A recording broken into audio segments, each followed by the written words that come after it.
Hello, everyone, and welcome to the Debrief on ABC News Live. Thank you so much for joining us. I'm Kimberly Brooks. I really hate that we have to start the show off today talking about some tragic news out of Thousand Oaks, California. It's hard to wrap your mind around, but there has been another mass shooting inside a bar that was packed with college students. So we know that 12 people were killed, and officials say the gunman is dead. So right now, we're going to go straight to Will Carr, who is at the scene. Will, if you can, just tell us what happened and what's the latest. Well, Kimberly, good morning. It is just a horrific scene behind me. This all unfolded at a popular country western bar last night, just after 11 o'clock. The Borderline, it is a place that a lot of college students come. Last night was college night, so they allowed people under 21 to go in. So it was packed with teenagers, with the gunman, who authorities have now identified as Ian David Long, 28 years old, went inside. He had a .45 caliber Glock with an extended magazine. So in California, legally you can have 10 rounds plus one in the chamber in a handgun. Well, he had an extended magazine which allowed him to fire indiscriminately into the crowd. Chaos ensued. Also, there's a lot of smoke. Witnesses believe that he set off at least one smoke bomb to create more chaos. So people just started scattering. Some people picked up chairs. They broke windows. They raced through those windows trying to get to safety. I'm standing across from a golf course. We heard from one homeowner who lives on that golf course, or next to the golf course, who said that he was on his patio about 11:30 last night when he saw 8 or 9 teenagers running across the golf course covered in blood and just screaming for people to call 911. When it was all said and done, the gunman was killed as well. It's unclear if he took his own life or if he was shot by responding officers, but 12 people killed, including a sergeant who was in this area on patrol.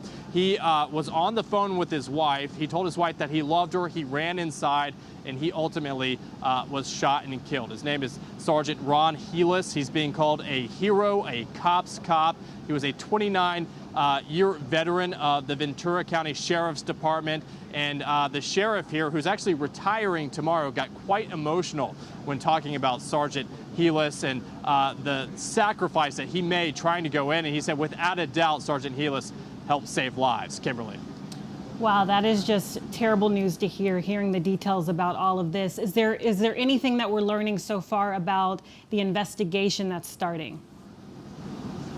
So we have just learned a lot of new information about the gunman, Ian David Long, 28 years old. We learned that he is actually a Marine Corps veteran. And earlier this year, he doesn't live that far from where we are right now in Thousand Oaks. Earlier this year, evidently, law enforcement responded to his house for a disturbance call. And because he's a veteran, they feared that he was suffering potentially from PTSD. Now, evidently, they thought that he was okay back in April, and they did not take him into custody for that. But because of that incident, they're now looking into whether PTSD would play any part in a motive here. At this point, they do not know what the motive is. They don't know what took Long into that country bar behind me and caused him to start shooting. They're scouring his social media right now. We also know that he drove in a car. There's been reports that it's his mom's car that he parked in that parking lot right behind me. They're waiting for a search warrant to be able to go into that car, and we also know that they're at his house right now waiting to go into that house to figure out exactly what led Long to this scene. Kimberly. Thank you so much, Will Carr. I know you're going to stay on the scene and have more updates later. Right now, we're going to go to Steve Gomez. He is a former FBI special agent in charge, and he's in the LA Bureau on the phone. Steve, how are you? Very good. Sorry for being here on these circumstances. Yes. So speaking to you, I just want to know, in terms of the investigation, how are, the officials looking to determine what the motive is? Well, they're going to try to figure out if he had any contact with that bar in the past. Maybe the people that attend that bar. I believe it's a country music bar. The college students go there. So they're going to look to see if he had any issues with any college students. He's 29. He's a former Marine. So there may not be any connections, but they'll look into that. They'll try to figure out if any witnesses that were there recognized him. So they'll be doing a lot of interviews there. Then they're going to, go to his residence and talk to his family members, his friends, his associates, neighbors, co-workers, try to figure out, was he talking about committing violence? Was he talking about an issue with somebody? They're going to try to get into his head to figure out what was going on leading up to him going into that bar. Yeah, Steve, what do you make of this? I mean, these sorts of things are happening with such regularity now, such frequency. We just had Pittsburgh, we had the yoga studio shooting. This is no doubt an epidemic. What do you make of the regularity of all of these shootings? My thoughts on this, and I've been watching this and examining these types of issues, active shooters and now hate crimes recently, we're dealing with a problem in our society where people cannot cope with their issues, whether it's mental health issues, whether they are having a problem, friction with a coworker, friction with a student, fellow student, whatever it is, family member, they can't cope. They do not know how to adjust for whatever reason. I don't know why it's become worse in the last few years, but they're not having the ability to adjust to their situations. And instead of talking to people or talking it out and dealing with the situation, they just go into this passive-aggressive mode where they then grab a gun or a knife or whatever, and they go in and they hurt people. And that's their way of expressing their frustration, it seems like. Yeah, so you've dealt with situations like this before. In terms of what it's like for a cop to be on a scene, something this tragic, can you describe to us what that's like for officers to respond to something like this? Well, I can tell you, I was a former LAPD officer, so I wore the uniform in a dangerous area of Los Angeles, and every day you put that uniform on and that bulletproof vest. You're asking yourself, am I going to get shot today? Am I going to deal with this situation in my shift today where my life is going to be in danger? And I understand he had a wife, he had an older child. That risk and that sense of, hope that you're going to have a good day and not have something like this. It gets even worse when you have a family because I was a police officer as a single man with no wife, no children. It's even worse and harder for those officers that have a family because you don't know what you're going to encounter. And he is an absolute hero. I mean, just hearing from the sheriff, who gave the press conference, talking about, the deputy heard shots being fired. He went in there. He went towards the shots, went towards the fire to try to protect the citizens and the people that were in the bar. And that's probably what happened. I mean, because of his actions, he stopped other people from being harmed or killed. He's just a hero, and my heart goes out to him and his family. Yes, definitely. Steve, thanks so much for being with us. We appreciate everything. So now we want to go to Kana Whitworth, who is also on the scene, and she's been there for hours. Kana, how are you doing? Hey, Kimberly, thanks. Yeah, we've been here all night long, into the wee hours of the morning. I have to tell you, we've been talking with victims, and some of them are still out here. They've been up all night long telling their absolutely horrifying stories about what happened. And I'm sure you've mentioned it was college night there. This bar was packed with hundreds of students there to celebrate 21st birthdays. It's a place that some of them go 2 or 3 times a week. It was actually described to me as their safe place. And then I have to tell you, it's an 18 and up club. And so what we're seeing that's been really scary is parents arriving to the scene, absolutely frantic. They're looking for their loved ones, and it's been terrifying. Currently, authorities are working to identify the victims right now. So many of them, though, that made it out because of heroics performed by people that were inside the bar, just patrons there. I spoke with a young man who said he saw someone throw a bar stool through a window. So he did the same thing, threw a bar stool through a window, and that's how they got some 30 people out of there to safety. I think we actually can listen to what he had to say.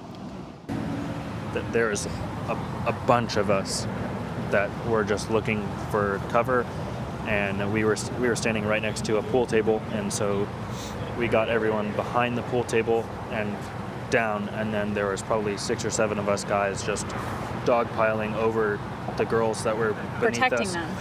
Yeah, because it's my family. That's what you do with your family. And we waited, hid as low and as quiet, and telling people to turn off their cell phones so that we wouldn't draw attention to ourselves until the first round of shots ended. And then I knew that we had a gap because he was either going to reload, change weapons, whatever he was doing, we had to act now if we wanted these people to live. So I was getting up from where I was lying on top of people and looked over and saw someone had thrown a bar stool through one of the windows because the closest exit was far down that way or closer towards him, and we were going to go Just towards making a him, and so target. we needed to get out of there, and this was the best way to do it. So I grabbed a bar stool. We went through the window, and then whoever was in the front basically was pushing the glass down and jumping out and helping the guys and girls out, and we just stood there basically forcing as many people as we could out as fast as we could until we cleared everyone out, and then we jumped out ourselves. Then it was just trying to collect everyone and push them down out of sight and as far away as possible. So isn't that incredible to hear? And what he told me after that, Kimberly, was that once they got all those people to safety, they actually started heading back because people were kind of scattered. They didn't know what to do. Some people were calling their parents, and he just sort of tried to funnel everybody out to safety and just get them out of there. It's a really compelling story when you hear these people talk about what happened to them. And then we also heard from a young man and his father, and the father feeling like he almost had regrets because he only did things to keep his son safe. I mean, that's the kind of things that people are thinking about right now. I think we have that sound as well. Kimberly, it's incredibly emotional if we can listen to that. Yes. Right next to the entrance, we were getting ready to leave. We had some pool, and some smoke came in. I guess he had rolled some smoke in, and he fired the first shot, and I knew it was live. I knew it was real. And my son thought it was a joke. So I pulled him down and got some behind cover and looked up, and he was moving to the right. He shot the front doorman, bouncer, just a young man. And then he shot the cashier, just a young girl. And then he started moving to the right. He wasn't looking at us. And he went into the office where all the cash and stuff is. He didn't say anything at all. He just started shooting. And I should have stayed till he changed his clip. But I was worried about my boy. But I should have stayed. I apologize to anybody who got hurt or passed. I'm sorry. Wow. That's hard to watch. That's so hard to hear, isn't it? Yeah. Yeah, and just you have to imagine, Kimberly, what it's like for these people making these decisions in the heat of the moment, and their life really depends on it. The sheriff actually just got choked up here a few minutes ago because he said they had 6 or 7 off-duty officers actually in that club when the shooting happened, and that parents have come up to him, and he actually started crying when he said this, that parents have come up to him and said, "Your officers shielded my kids. They saved their life." Wow. It's incredible. I spoke with another young woman who said a bartender saved her life. He knew the layout of the place, and so he pulled her up like a ladder into the attic, and that's where they hid until this entire thing was over. So it's been a traumatic evening for everybody involved, and as a lot of people were leaving, it was a pretty incredible moment. There were sheriff's deputies, fire authorities, and then victims, and then just people coming out here to support them. Victims that actually had bandages on their legs, they gathered in a prayer circle. And they said after that, this community is going to come back stronger than ever. Kimberly, this is a community that 2 years ago was voted one of the safest in this country. Yes, which proves it can happen anywhere at any time, and it's becoming so regular now. It's really scary. I know. So, Kana, it's hard to hear, and when you ask people about that, sorry, yeah. Yeah, I was going to say, what's it like for you being there? You've covered these sorts of things before. What's the mood for you being there in the middle of this and seeing these things happen over and over again, week by week? I think, again, is the operative word there. I mean, really, again, we're out here again. We're doing this again. This has happened in our country again. People are sickened by that. And what's really sad is that so many people I spoke with, this is a country bar. So a lot of them were actually in Las Vegas. They were at that Jason Aldean concert when that massacre happened. So they have experienced something like this now twice in their lifetime. And that is just twice too much. Absolutely. Kana, thank you so much for your reporting and being there. And of course, you'll be on the scene much longer as well. So thank you so much for joining us. So now I want to, of course, move to more information that's happening today, other news that is breaking. If you haven't heard, Attorney General Jeff Sessions is also making headlines because he was fired recently. So I want to go to Jack Dante in our D.C. bureau. Jack, how are you doing this morning? Okay, Kimberly, how are you? Very good. So Jeff Sessions, he's fired literally 24 hours after the midterm elections, and he was replaced by his chief of staff, Matt Whitaker. I want you to tell us what you know about Matt and what does this mean for the Mueller investigation? So Matt Whitaker is a former U.S. attorney from Iowa. He was brought in to be Jeff Sessions' chief of staff after Jeff Sessions' chief of staff was promoted within the Justice Department, and he's well regarded within the Justice Department. He actually played college football too. He was a tight end at the University of Iowa, and he has been elevated to be acting Attorney General now. And so, for all intents and purposes, he has the authority and has oversight over the Mueller probe. Yes. So. Can you hear me? Yes, Kimberly, go ahead. Yes. So what are the Democrats saying about this move, and what can they actually do now, since they've taken back over the House?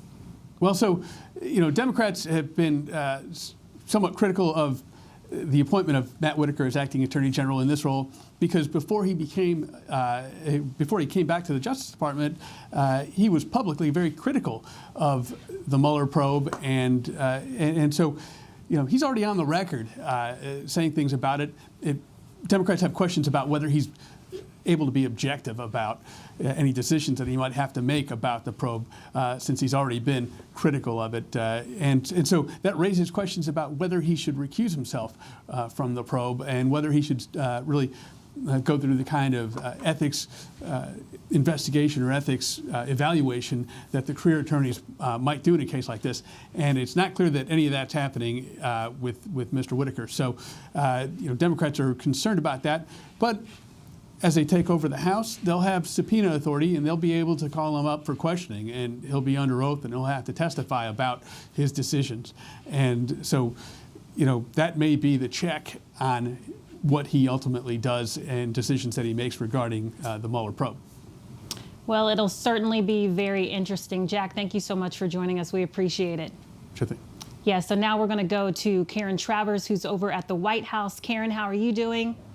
Hey, Kimberly. Very good to see you. So I want to hear what you think about what the White House is saying about this new move with Jeff Sessions out and Matt Whitaker in.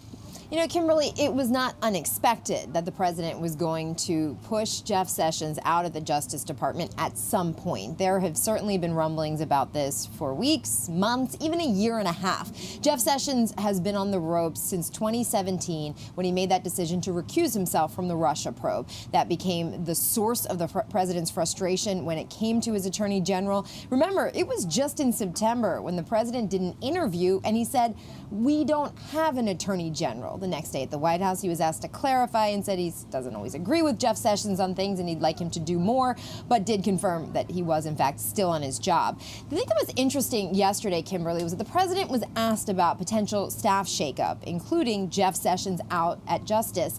And the president said he wanted to answer that question at a better time. At that point, in the late morning, early afternoon, the president's chief of staff, John Kelly, had already reached out to Jeff Sessions and told him the president wanted him to offer his resignation. So, like many things here in Washington, it was a letter of resignation, but it was at the request of the president, which, of course, Kimberly, is a firing. Yes, it's a firing. Do we have any idea on who the full-time replacements, who the considerations are, who it might be? Yeah, the White House is not getting into any of that just yet, but certainly it's something that they'll be moving forward quickly on. Names that have been tossed around down here in Washington. Senator Lindsey Graham, who has said he would like to stay in the Senate. He's comfortable up there on Capitol Hill. Former New Jersey Governor Chris Christie is, of course, a name that will get a lot of attention, given his work as a federal prosecutor and his ties to the president, a very close ally, advisor, confidant of the president. But now the Senate would have to move forward once the president announces his pick to take over full-time at the Justice Department. There would have to be a confirmation that would take place up on Capitol Hill. And of course, the midterm results this week, Republicans picked up 3 seats in the Senate. So it's hard to see how they would do this in the next couple of weeks during this lame duck session. But if they wait till January, they have a bigger majority at that point. Yes, and as if there isn't enough crazy news, I do want to make sure I ask you about Supreme Court Justice Ruth Bader Ginsburg, who was hospitalized. What do we know about that? The Supreme Court said today that the 85-year-old Supreme Court Justice Ruth Bader Ginsburg was hospitalized overnight at George Washington Hospital, just a few blocks away here at the White House, for fracturing 3 ribs on her left side. She fell at her office at the court last night and actually went home after that, but she was experiencing some discomfort, went to the hospital to get it checked out, and Kimberly, after tests showed that she had fractured 3 ribs, they kept her overnight for observation and treatment. So the reaction from the White House today, Kellyanne Conway, senior counselor to the president, said that everybody here was praying for Ruth Bader Ginsburg. Absolutely, we are. Thank you so much, Karen. We appreciate you joining us. Thanks. So guys, that's it for now. We appreciate you joining us on ABC News Live here on The Debrief. Of course, for more updates about this mass shooting and everything else, you can go to abcnews.com or check us out on the app. And until then, I'm Kimberly Brooks. See you soon.